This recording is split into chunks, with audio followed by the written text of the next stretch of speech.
Bienvenidos nuevamente a todos a esta segunda sesión de topología dedicada al 60º aniversario de la creación del Departamento de Matemáticas del CIMBESTAB.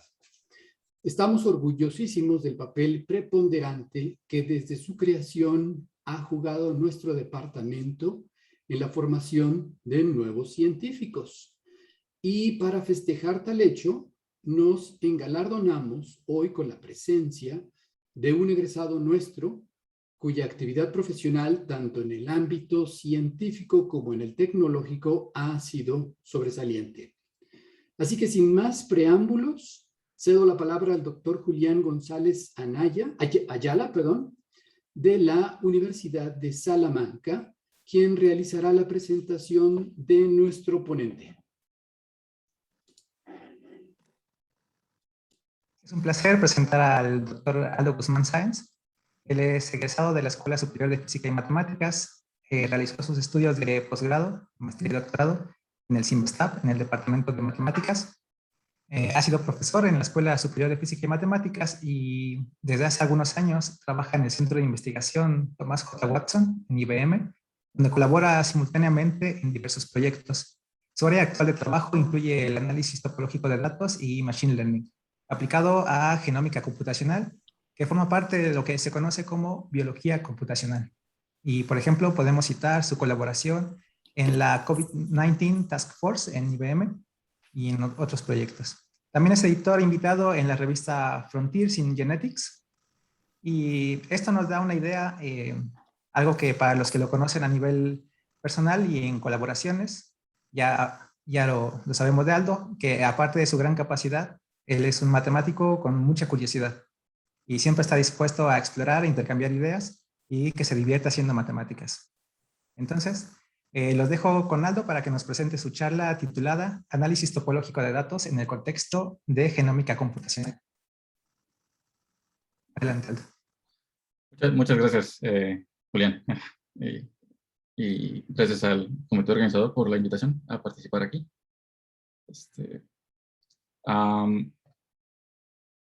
Bueno, entonces, déjenme comentarles un poquito sobre este trabajo que hemos estado haciendo en los últimos años en este contexto de genómica computacional, que es en lo que me encuentro actualmente trabajando. Desde la perspectiva, por supuesto, de topología. Entonces, en la práctica voy a mencionar un poquito de, si tan solo puedo hacer que esta cosa avance. Ahí está. Voy a hablar un poquito sobre qué herramientas son usadas. Por supuesto, está haciendo la sesión de topología, no voy a tener quizá que explicar qué es homología, pero aún así me voy a tomar unos momentos para explicar las ideas para aquellas personas de la audiencia que no recuerden quizá tan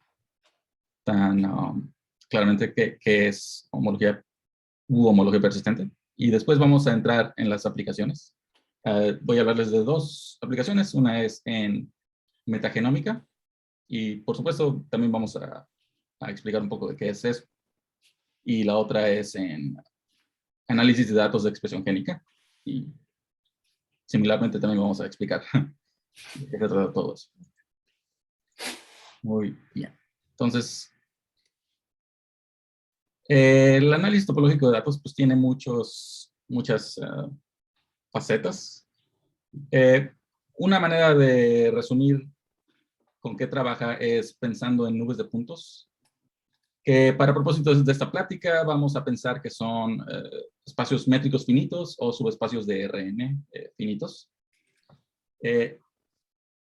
Por supuesto, esto no quiere decir que el análisis topológico de datos esté limitado a esto. Uno puede pensar en construcciones topológicas que surgen de maneras muy abstractas. De hecho, nuestro primer ejemplo va a ser una de estas construcciones. Pero quizá para agarrar la idea es más fácil visualizarlo como una nube de puntos como la que está en la diapositiva. Y ahí uno puede pensar en qué forma tiene esa nube de puntos, ¿no? Y qué información podemos obtener a partir de la topología de la nube de puntos. Por supuesto, siendo una nube de puntos, no tiene tal cual una topología, pero si uno entrecierra los ojos un poco uno quizá podría pensar que eso es como un círculo, o bien una colección de círculos que están como que encadenados uno detrás de otro. Entonces queremos algo que capture características globales, como el círculo grande, o más locales, como los círculos pequeños que forman el círculo grande. Y una de las herramientas, entonces, en este asunto del análisis topológico de datos es la homología persistente. Y, bueno, para esto utilizamos homología, ¿verdad? Y la idea es combinar filtraciones con homología, en el sentido de que uno agarra, por ejemplo, un espacio topológico filtrado, que no es otra cosa más que una colección de espacios topológicos anidada, ¿no? Y uno entonces considera qué pasa con toda esta colección cuando uno le aplica el funtor de homología. Y entonces uno no solo tiene las imágenes de los espacios bajo el funtor, sino que uno también tiene los morfismos. Entonces uno estudia cómo va cambiando la imagen de un elemento en la homología en un punto de la filtración a lo largo de la filtración. Y eso nos da una idea de cómo van evolucionando los rasgos estos topológicos con los que estamos trabajando. Hay generalizaciones, y eso es por lo que pongo que esto de categoría dirigida no tiene que ser un espacio topológico filtrado, puede ser otro tipo de cosa.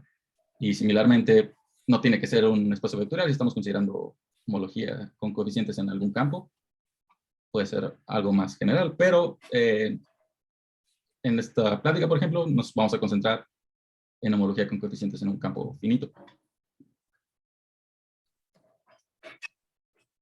Y déjenme darles, nada más para terminar de aterrizar un poco más la idea, un ejemplo de una situación que ocurre mucho en la práctica, y es que ¿se acuerdan de la nube de puntos de al principio, de que les dije que si entrecerrábamos los ojos veíamos un círculo?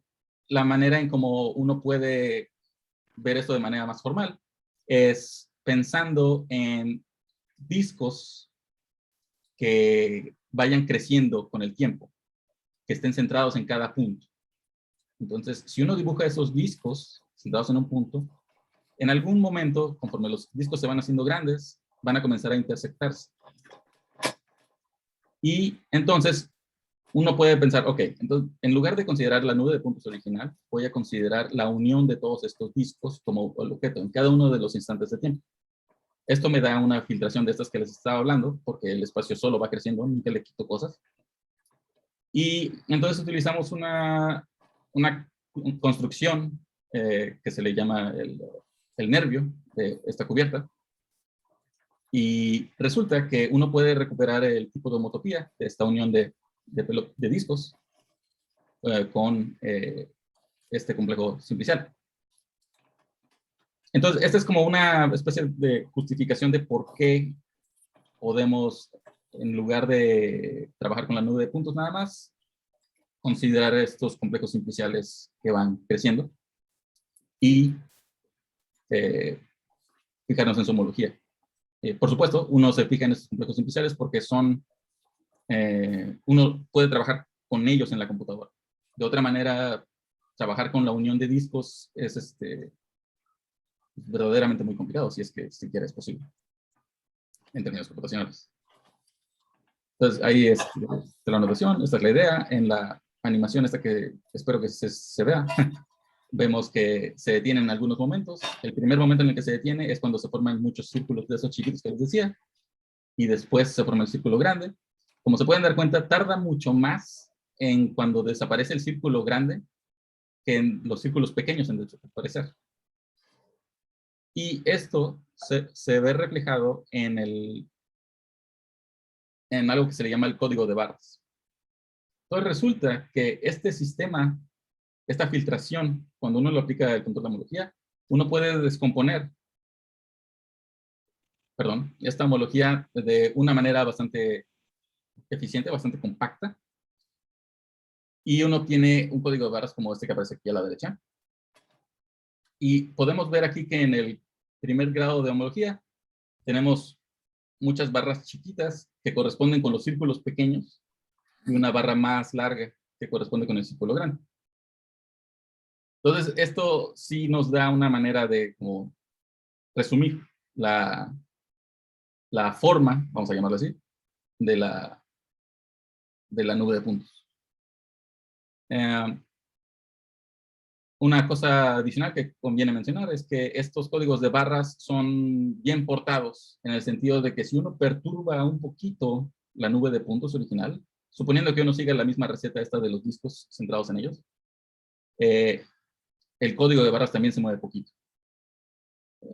Hay maneras de medir distancias entre estos códigos de barras, y básicamente es eso, que si mueves poquito las nubes, mueves poquito los diagramas, y eso. Entonces, eso los hace útiles también, porque puedes dar ciertas condiciones, ciertas garantías de cómo van a variar las cosas. Muy bien. Entonces, eso termina la breve introducción a esto. Entonces, ahora vamos a empezar con la aplicación a señales en metagenomas. Y esta es una colaboración que hicimos con Nina Haiminen, Shogata Basu y Lakshmi Parida. Nina y Lakshmi son colegas en IBM, y Shogata es un profesor en la Universidad de Purdue. Y bueno, antes de empezar con las construcciones, déjenme decirles un poquito de la idea de un metagenoma. Entonces, si uno tiene una muestra de organismos, que quizá uno tiene del suelo, o de comida, o alguna otra fuente, puede ser un charquito de agua, uno recoge agua, va a tener diversos organismos. Entonces, aquí en esta imagen, la idea es que cada una de estas cosas de diferente color es un organismo diferente, posiblemente.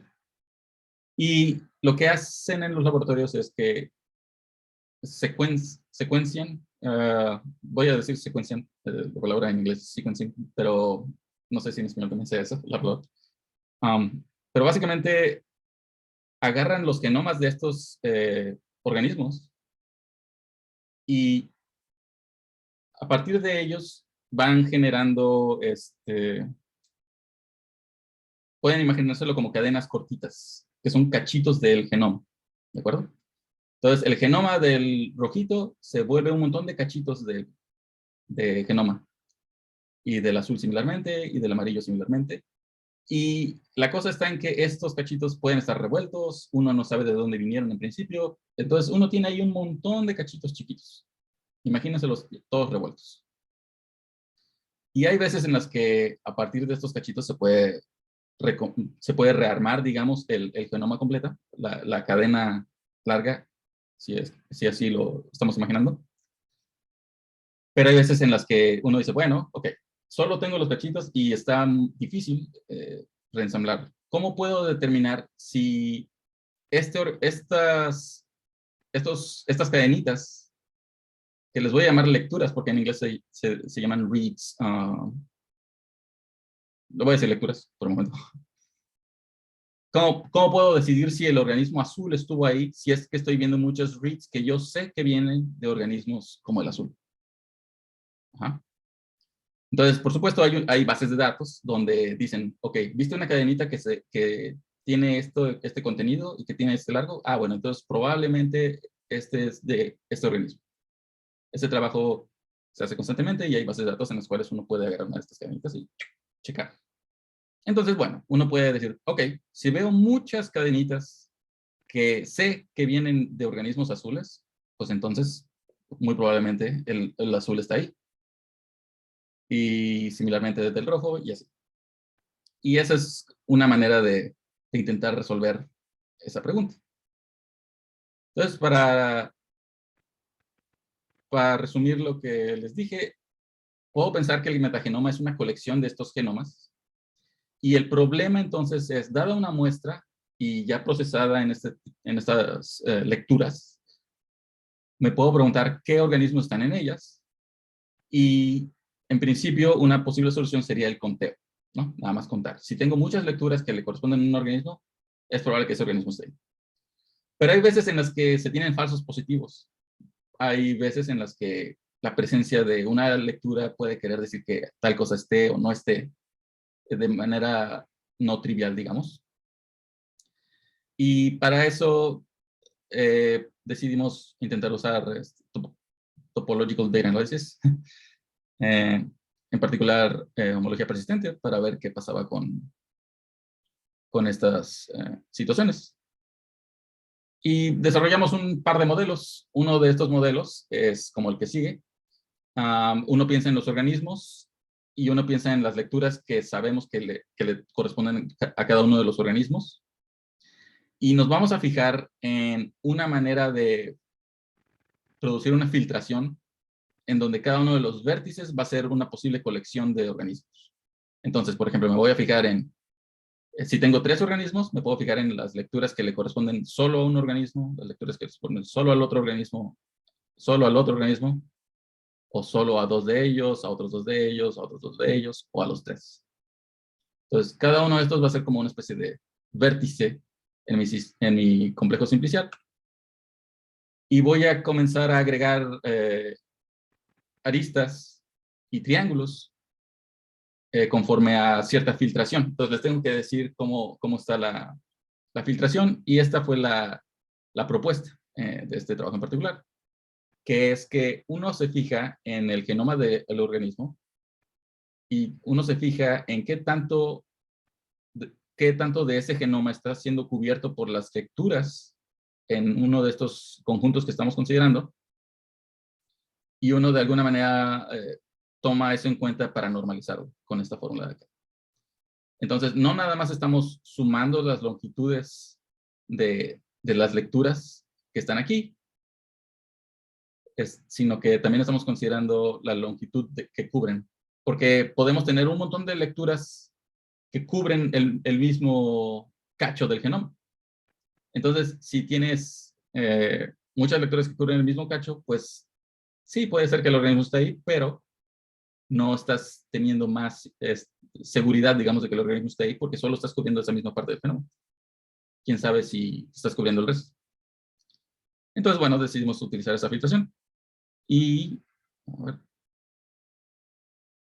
obtuvimos resultados. Estas son las gráficas que pusimos en el artículo. Pero el resumen de estas gráficas es que se comporta mejor en algunos casos, en muchos casos creo, que nada más contar. Esto es capaz de detectar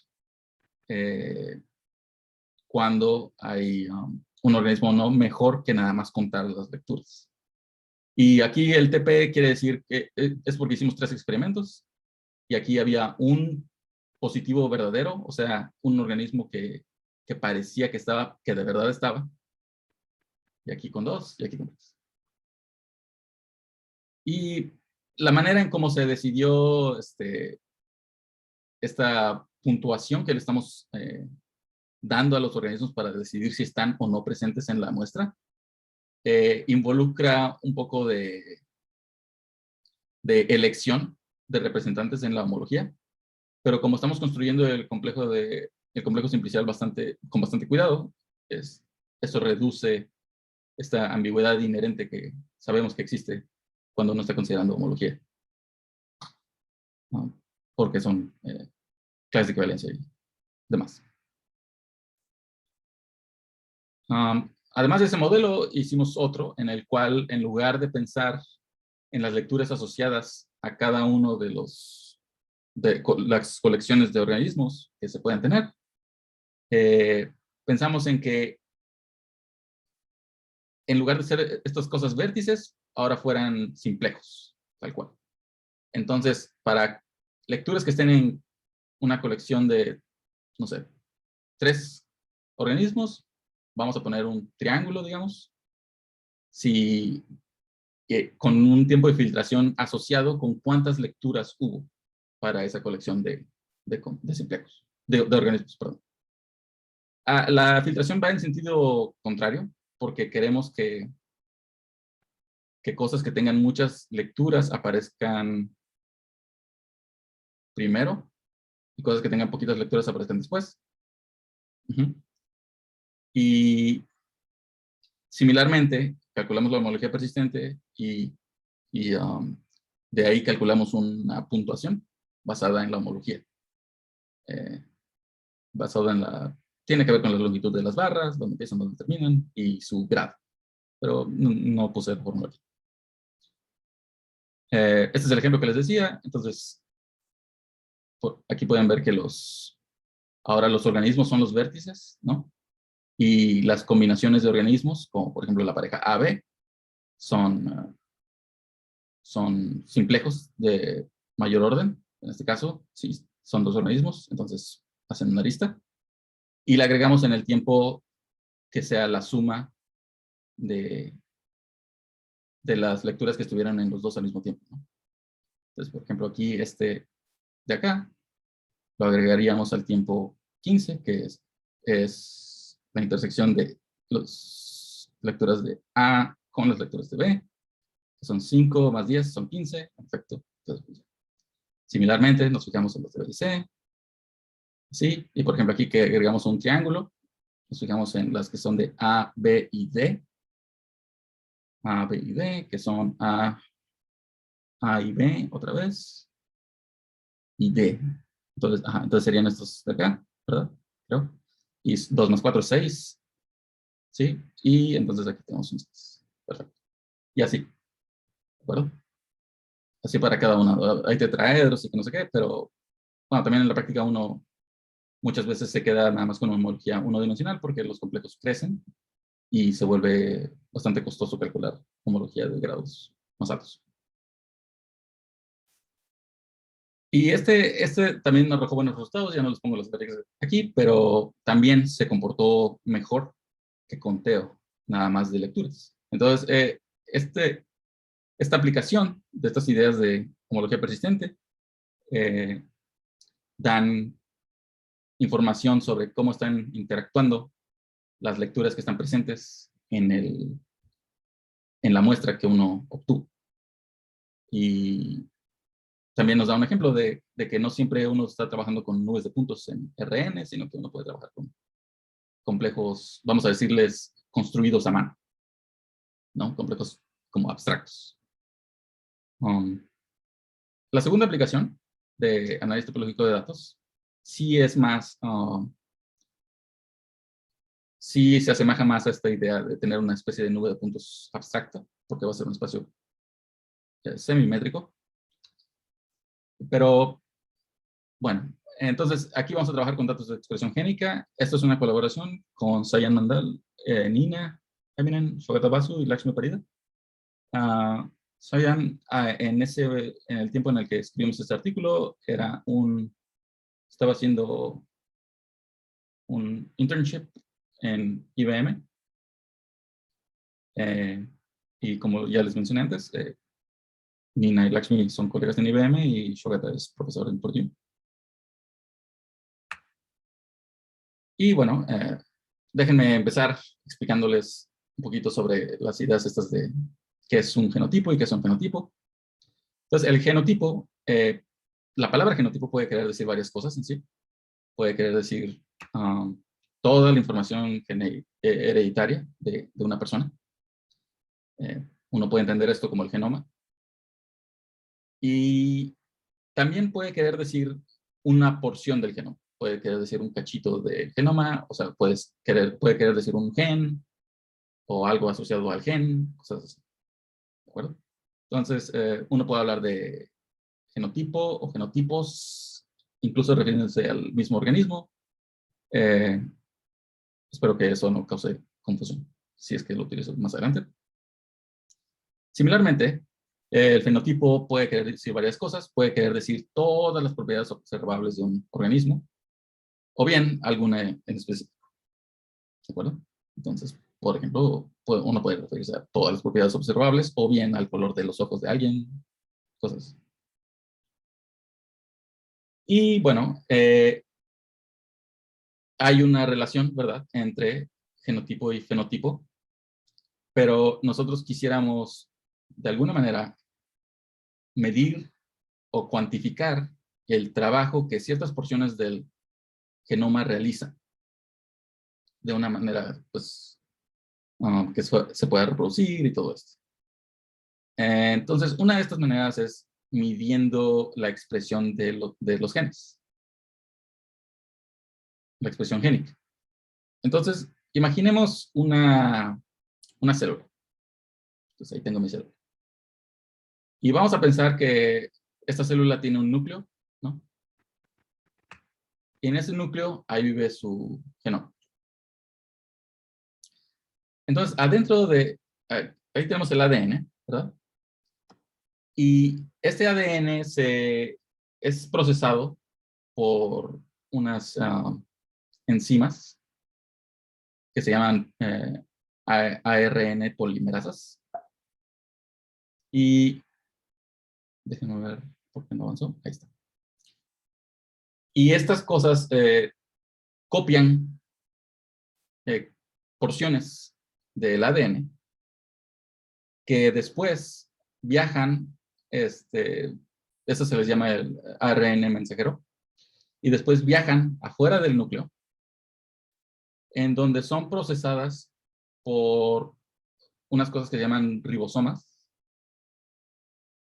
que junto con la ayuda de unas cosas que se llaman ARN de transferencia, básicamente leen este ARN mensajero, bueno, que ya no es ARN mensajero, ya fue cuando está ahí,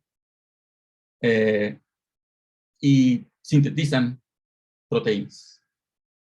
Ahora, este no es el único mecanismo mediante el cual el ADN del núcleo de la célula es procesado, pero es uno de los principales.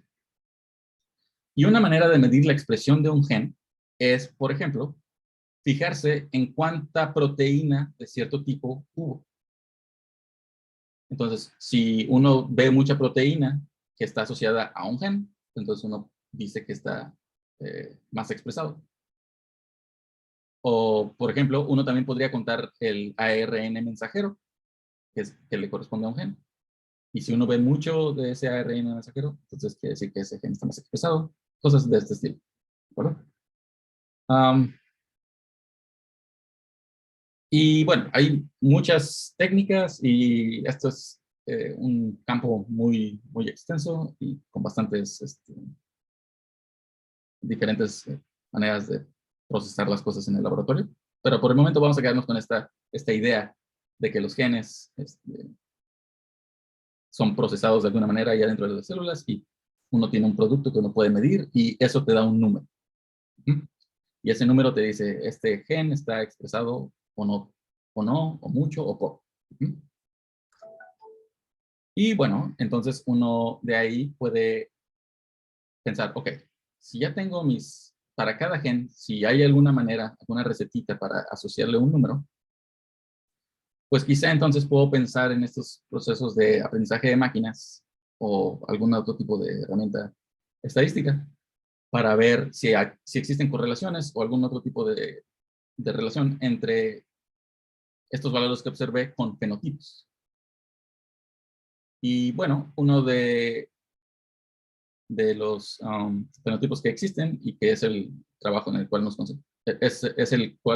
en el cual nos concentramos en este trabajo, es la enfermedad de Parkinson. Bueno, para aquellos que no estén familiarizados, la enfermedad de Parkinson es un desorden neurodegenerativo que afecta a cierto tipo de neuronas en particular. Y sus síntomas afectan funciones motoras. Pero también existen otros síntomas que no son de función motriz, ajá. Como desórdenes de sueño o fallas cognitivas. Entonces es un problema pues, importante el tratar de entender esta enfermedad. Y entonces aquí nos podemos pensar que el fenotipo es la presencia o la ausencia de la enfermedad de Parkinson en cada uno de los participantes de este conjunto. Entonces, el planteamiento del problema sería que tenemos una matriz, ¿verdad?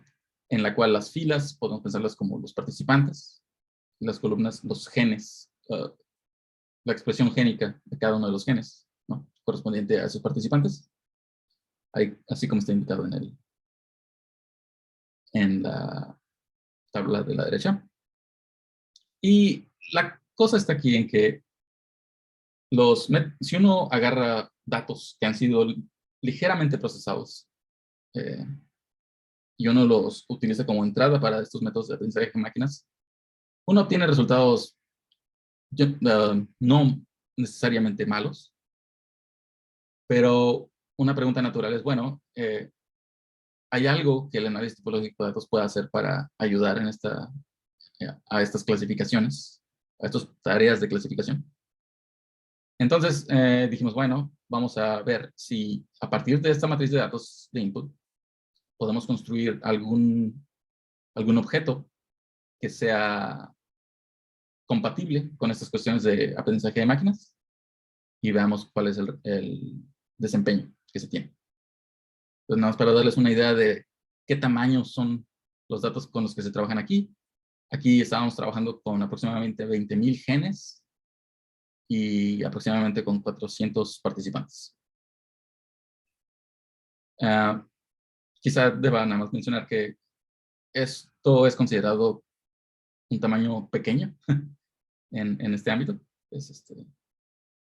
Digo, la cantidad de genes no va a cambiar mucho si estamos hablando de humanos o del mismo tipo de organismos siempre, pero la cantidad de participantes, esa sí puede cambiar.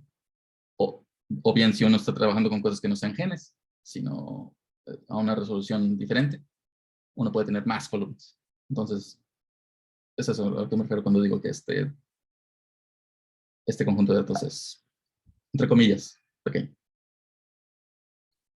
Muy bien. Entonces, aquí está la idea de cómo construimos este objeto para que lo usemos con aprendizaje de máquinas. Entonces, quisiéramos algo que capture información sobre nuestro conjunto de participantes de tal manera que cuando uno agarra un nuevo participante que no estaba presente en ese conjunto, pueda ser utilizado para ello. ¿De acuerdo? Entonces, esa es la primera condición que queremos. La otra es, por supuesto, que caracterice de alguna manera a los participantes, al menos en términos del fenotipo que estamos trabajando. Y entonces, pensamos que, bueno, pues si cada fila es un vector en Rn, eso está un poco complicado porque eso solo nos da un punto y a nosotros nos gustaría tener una cosa que sea como un espacio topológico, no trivial, para cada uno de estos participantes.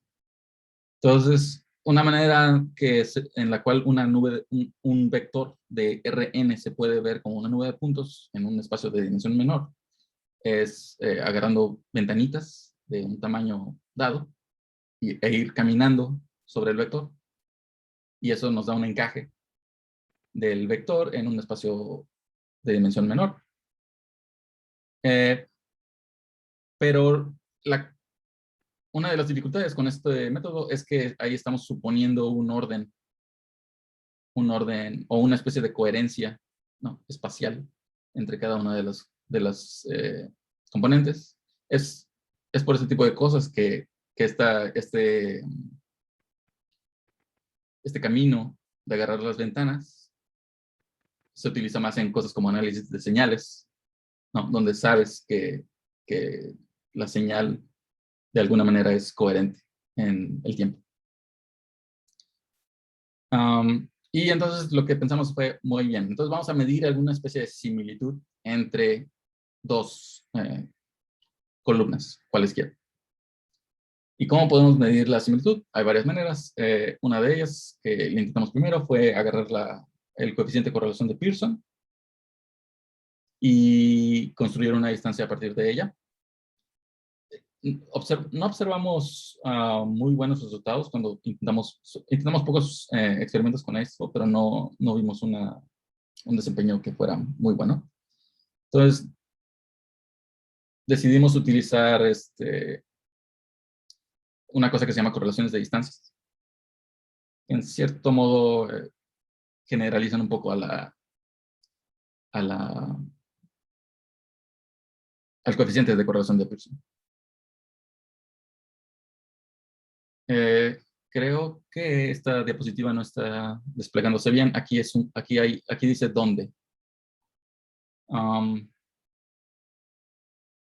Y es una construcción más o menos, pues hay que seguir unos pasos, ¿no?, para calcularla. Y aquí les pongo nada más la definición. Esta norma es una norma ahí media escalada. Necesitas de alguna manera normalizar. Y la formulación completa viene en este artículo. Creo que vienen otros, pero en este en particular viene. Nada más una cosa lingüística que debo mencionar es que la covarianza de la distancia no es lo mismo. No, perdón, la correlación. No, sí, la covarianza de las distancias no es lo mismo que la covarianza. Ya no sé, ya no lo dije. Esperen. La correlación de la distancia no es lo mismo que la correlación de las distancias. Eso. Sí, sí, sí. O sea, una cosa es agarrar distancias y sacar la covarianza, y otra cosa es agarrar la covarianza de la distancia. Es una distinción ahí que sé que quizá no debió haber hecho porque ni siquiera lo pude decir. Bueno. Con esa receta que ya podemos calcular una similitud entre las diferentes columnas. Tenemos un espacio, en este caso fue un espacio semimétrico, y ahora de alguna manera captura pues todos los datos en el conjunto de entrenamiento que estamos considerando. Y después lo que hacemos es, ok, ya tengo ahí un espacio semimétrico. Ahora, para cada participante, sea nuevo o no, no importa, me voy a fijar en la expresión de un gen dado y voy a asociarle esa expresión como un peso a ese punto de mi nube, ese punto de mi espacio. Y esa información la podemos utilizar para construir un complejo de Vietro-Phillips ponderado, que básicamente es un complejo de Vietro-Phillips, y aquí está una ilustración nada más esquemática. Esto no es como se ven las nodos de puntos de verdad, donde los discos no crecen todos al mismo ritmo, sino que hay discos que crecen más rápido y discos que crecen más lento.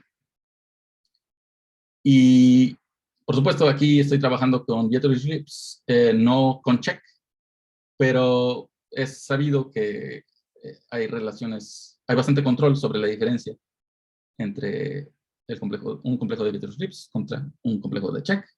Y bueno, aquí también les pongo la fórmula que uno utiliza para calcular cuándo agregamos una arista o un triángulo al complejo.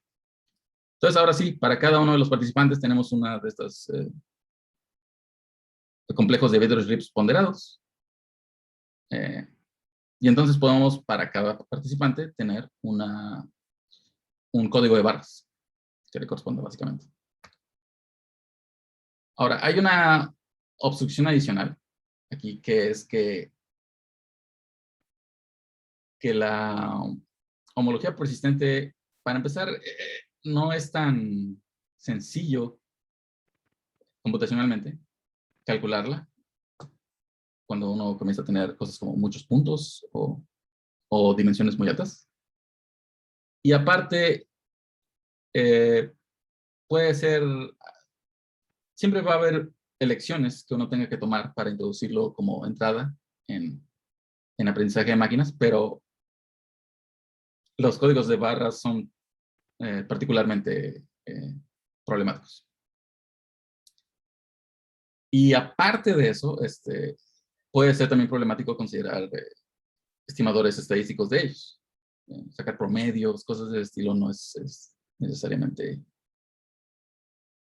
fácil. Hay, por ejemplo, hay maneras en las cuales cosas más simples sí se pueden promediar, y eso también ha sido estudiado. Por ejemplo, estos números de Betti que uno promedia a veces. Yo he visto en artículos que están utilizados. Entonces, pero aquí lo que decidimos hacer fue considerar una manera de ver a los códigos de barras como elementos de espacios vectoriales, llamados panoramas de persistencia, o aquí le voy a llamar panoramas persistentes, que fueron introducidos en el artículo que está aquí. Y bueno, tienen estructura de espacio vectorial y tienen propiedades estéticas bastante deseables y se portan bien respecto a este asunto de que se mueve tantito la nube de puntos, se mueve tantito el objeto. Y entonces lo que dijimos fue, ok, vamos a utilizar esto no solo para hacer fácil la introducción a aprendizajes de máquinas, sino para aliviar un poco esta situación de que el costo computacional es alto. Vale, algo. Entonces dijimos, bueno, vamos a submuestrear y tomar un promedio, y entonces así vamos a construir para cada uno de los participantes un panorama persistente. Y bueno, aquí tienen una imagen de cómo se ven estos panoramas persistentes ya listos para ser introducidos en un predictor de computador. Aquí lo que estamos viendo es como si hubiéramos agarrado el panorama persistente y cuantizamos sus valores. Los ponemos de 0 a 255, digamos, y esos son los posibles valores que puede tener en la altura, que en este caso es el brillo de la imagen. Y bueno, para los que no sepan la construcción de panoramas persistentes, la resolución en Y es cuántos de estos funcionales se tienen. La resolución en X es el tiempo. Y bueno, aquí, por supuesto, uno nota entonces que esto se ve como una imagen, ¿no? Y para cada uno de los grados voy a tener una imagen, porque esta sería la 0 persistencia, 0 la homología persistente, la 1 homología persistente y así. Entonces voy a tener una imagen con varios canales de color. Esto naturalmente sugiere utilizar algo que sea útil en reconocimiento de imágenes. Y lo que decidimos utilizar fue una red neuronal convolucional. Aquí viene un ejemplo de cómo, bueno, una ilustración de cómo funciona en una dimensión. Lo que uno hace es agarra una ventanita de cierto tamaño, que es de tamaño 3. Uno va caminando sobre la entrada de esa capa particular de la red neuronal y uno va produciendo la salida. ¿Sale? Lo que está en el rectangulito rojo, bueno, eso sería un filtro que se le llama, y esos filtros, sus valores son entrenables. Entonces, esos son los que se van modificando a lo largo del entrenamiento de la red. Y uno puede poner varias de estas capas en sucesión, y eso ya te forma una red neuronal convolucional. Al final le pones algo que logre resumir todo en un número que, digamos, sea 1 si está presente el fenotipo y 0 si no. Porque recordemos ya después de todo este relajo que esto lo queríamos para empezar con el genotipo, ¿no? Con la expresión génica, y terminar con si está presente o no el fenotipo. O cuál es el fenotipo. Muy bien. Y hay consideraciones técnicas que hacer con las redes neuronales, por supuesto. Hay otras alternativas. Similarmente hay otras alternativas para pensar en modificaciones de los códigos de barras. Los panoramas persistentes no son la única manera de darle otra estructura a los códigos de barras. Uno puede, por ejemplo, considerar otras cosas que se llaman imágenes persistentes. Pero en este trabajo nos concentramos en panoramas persistentes. Y bueno, comparamos el desempeño de este caminito, que es empezar con la matriz, terminar con un montón de panoramas persistentes, después aplicarles la red neuronal, contra aplicarle métodos de aprendizaje de máquina a los datos que teníamos al principio, que ya habían sido procesados ligeramente. Y lo que notamos fue que que aunque el desempeño no era, así que se diga, abismal de los otros métodos, el desempeño de TDA con esta red convolucional era no malo. Y bueno, los otros métodos que utilizamos fueron estas máquinas de vectores de soporte con kernels lineal y de función de base radial gaussiana, y una cosa que se les llama random forests. Y aparte también lo quisimos comparar con qué pasaba si no aplicábamos TDA, pero si aplicábamos una red neuronal que fuera totalmente conexa, que se le llaman, así se le llaman, o un perceptrón de varias capas. Ajá, el desempeño de ese perceptrón no fue particularmente bueno. En particular, los métodos estos presentaban muchos falsos positivos. Por supuesto, aquí cabe aclarar que no fue como si hubiéramos hecho una optimización de parámetros o algo así. Sin duda, utilizando estos mismos métodos, uno puede obtener mejores resultados, quizá moviendo algún parámetro o introduciendo alguna regularización. Pero eso ya está más allá del alcance de ese trabajo en particular.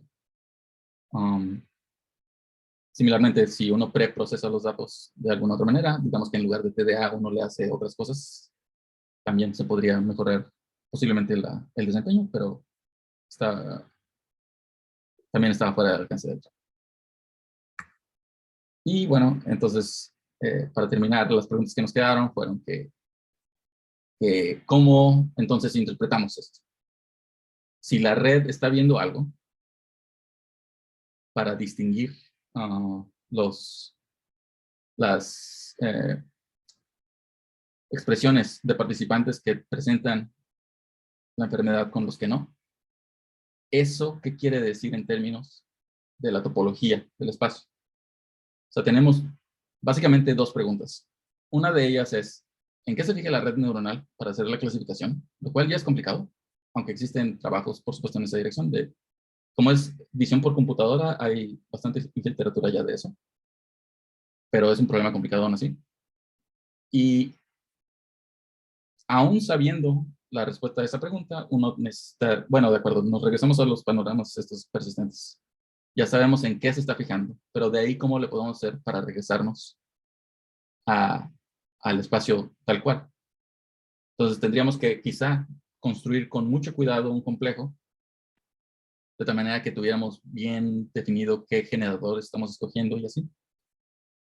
O alguna otra alternativa para poder decir, no, es que esta barra que está ahí presente nos dice que tales genes están formando un ciclo y eso lo que nos dice es que están correlacionados de una manera, pero no de otra, cosas de este. Y otra posible pregunta es, ¿qué pasa si no utilizamos correlaciones ya, en absoluto? Si no utilizamos otras cosas, ¿qué tal que utilizamos otra manera de medir similitud entre columnas? Y bueno, eso sería entonces todo de mi parte. Gracias. Podemos activar nuestros micrófonos para agradecer la participación de Aldo.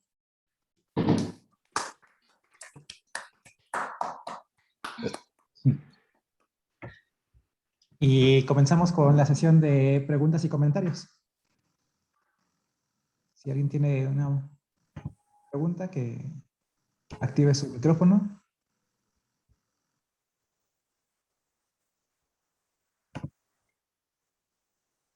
Aldo, yo quisiera preguntarte una pregunta, hacerte una pregunta. Regresándonos directamente digamos, al inicio, ¿no? Al corazón del TDA. De lo que se trata es calcular homología de complejos simpliciales para luego ya hacer algún tipo de análisis estadístico y manipular, masajear básicamente la información. Pero regresándome al inicio, me pregunto, ¿qué tan grandes son los complejos de cadenas que tienes que analizar? Creo que nada más calculas en dimensiones chiquitas, pues por razones evidentes de costo computacional, digamos en dimensión 1, 2, lo que sea, o 0. Pero ¿qué tan grandes son? Si lo haces por matrices, si los cálculos de homología se hacen por matrices, ¿qué tan grandes son estas matrices? Sí, sí, son verdaderamente muy grandes. Una de las maneras en las cuales se puede ayudar eso, o sea, digamos, poniéndole números, digamos que estamos trabajando con 1000 puntos y queremos calcular algo en homología en grado 2, por ejemplo. Eso es lo que nos, en principio, sin ningún tipo de optimización, tendríamos que fijarnos en todas las cosas de longitud 3 y de longitud 4 para calcular la homología en dimensión. ¿Qué dije? ¿Dimensión 2 o dimensión 3? Bueno, 2. Ajá. Entonces, si es de 2, necesito de dimensión 3. Perdón, de longitud 3, porque de longitud 3 son de dimensión 2. Y de longitud 4 son de dimensión 3. Y necesitamos los 3 simplejos que rellenen los ciclos en dimensión 2, ¿no? Entonces, ajá, eso crece cúbicamente, ¿no? Y cuárticamente, ¿cómo se dice? Los de dimensión 4. Bueno, con n a la cuarta, en términos de los puntos. Entonces, ya para 1000 puntos, por ejemplo, eso es muy grande. ¿Y cómo se realiza? Entonces, me mencionaste que hay técnicas de optimización para el cálculo. Sí, para hacer el cálculo exacto, uno lo que puede hacer estos emparejamientos acíclicos para reducir el tamaño del complejo de cadenas. Entonces, uno, en principio, empezaría con el complejo completo, quizá, y uno comenzaría a emparejar, y ya de ahí haría eso, yo creo, tanto como fuera necesario para quedar algo manejable. Entonces, en principio debes de producir un tal emparejamiento acíclico. ¿Algún algoritmo en especial? Hay heurísticas, creo, para comenzar a simplificar los complejos. No sé si haya algún algoritmo que te garantice algún tipo de optimización, que probablemente sería algo como hallar, ¿cómo se le llaman? A estos campos gradientes. Y no estoy seguro de que haya un algoritmo para ese. Pero sí he visto, me parece, de heurísticas para eso. Con heurísticas quiere decir que son como, pues, algo no seguro, te va a dar un resultado aproximado, un muestreo o algo así. Creo que no se puede garantizar que sea óptimo. Ajá. Digamos, podríamos pensarlo como que lo vas a simplificar, pero no se sabe si es lo mejor que pudiste haber hecho en términos de la simplificación del código.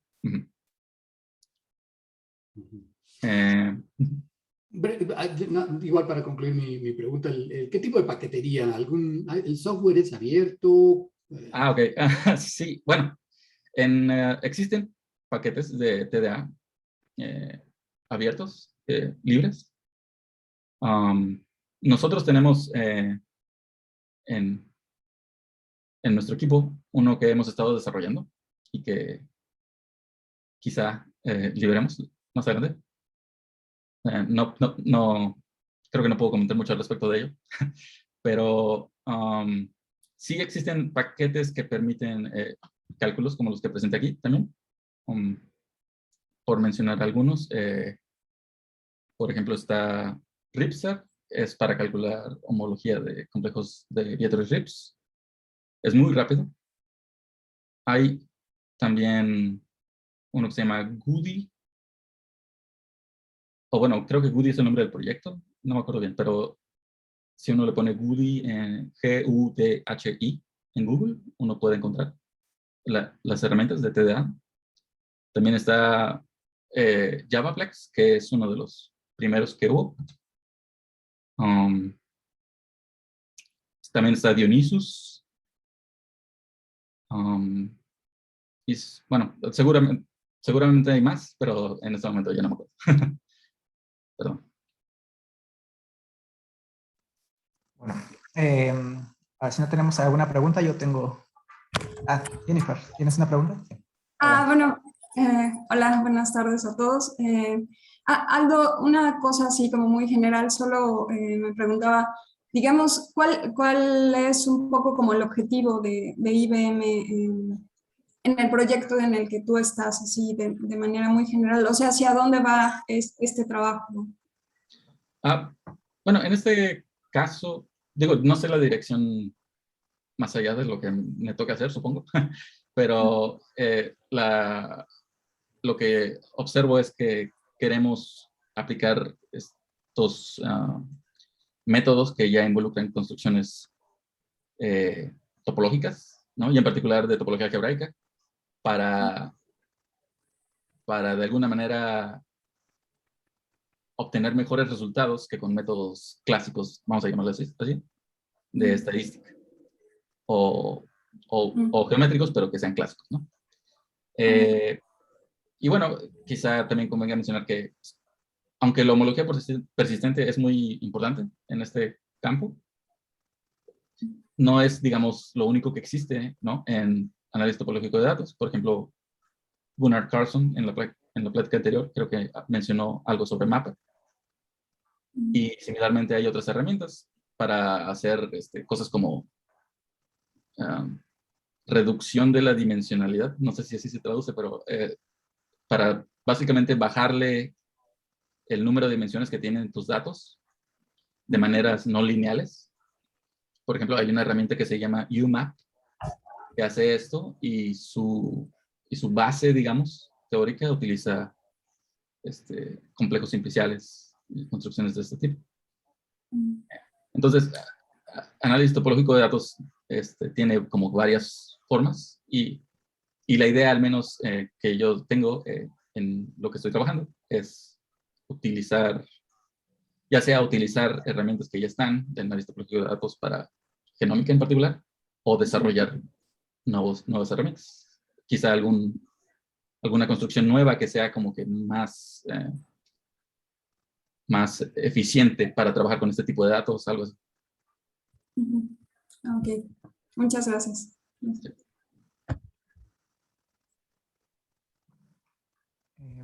¿Alguien tiene alguna pregunta? Si no, aquí tengo una pregunta. Aldo, a ver, en este nuevo paradigma de buscar una firma topológica para la información de un individuo, ¿qué tan cerca dirías tú que se encuentran de encontrar realmente una manera de identificar una firma de un individuo? Y si lo que está deteniendo un poco el proceso es el manejo de la información y el tipo de información que tienen de entrada, o es sobre las matemáticas del problema. Ok. Sí, bueno, esa es una muy buena pregunta, porque también tiene otras implicaciones, ¿no? Este asunto de querer caracterizar exactamente a un individuo a nivel genético o genómico. En este caso en particular, hay una de las cosas por las cuales estas son caracterizaciones parciales nada más de individuos, es por la variación que hay a la hora de tomar las muestras. O sea, puedes pensar en, a ver, déjame regresarme a la diapositiva esta con la matriz. Son muchas diapositivas. Uno puede pensar en que estas expresiones, tal cual, por supuesto va a haber siempre cierta variación en términos de ruido en el laboratorio y así, ¿no? Pero a lo largo del tiempo, por ejemplo, puede haber ya variaciones más significativas en los datos de entrada. Por ejemplo, esta medida de expresión génica, en este caso, se obtuvo con cierto procedimiento, ¿no? Uno, si se va a la base de datos, ahí te va a decir el protocolo que se utilizó. Y esto tiene que ver con estas cosas que decía, que uno puede medir las proteínas, o uno puede medir el ARN mensajero, así. Y hay veces en las que estas medidas van a poderte distinguir a las personas para una cosa, pero no para otra. Entonces, para si tuvieras la información, ajá, exacto. Entonces, digamos que tienes información de las expresiones génicas y también tienes los datos de las mutaciones de una persona. Eso te daría una imagen más completa que solo uno de los dos. Pero en cuestiones, al menos en tiempos modernos, el trabajo en la dirección de utilizar varios modos de información al mismo tiempo está en progreso todavía. O sea, combinar por ejemplo, datos así como de expresión génica con datos de mutaciones o no sé, hay cosas de regulación de genes que también se pueden utilizar. Así, es una cuestión así muy, muy complicada que tiene muchos posibles tipos de datos, digamos, incluso.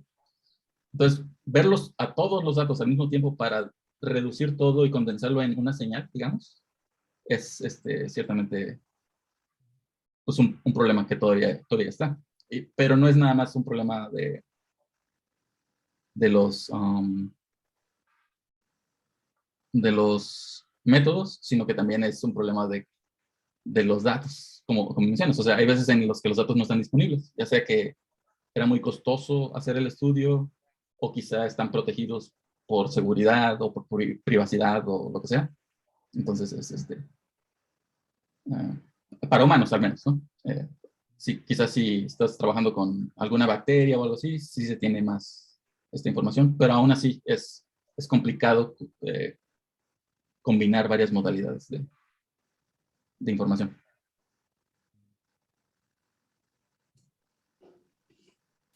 Muy bien, pues quisiera aprovechar este momento para agradecerle nuevamente a Aldo el habernos presentado esta interesantísima charla. Gracias, Aldo. Muchas gracias, Sal. Vamos a detener la grabación. Por supuesto, si alguien tiene más preguntas después del fin de la grabación, las podemos seguir poniendo.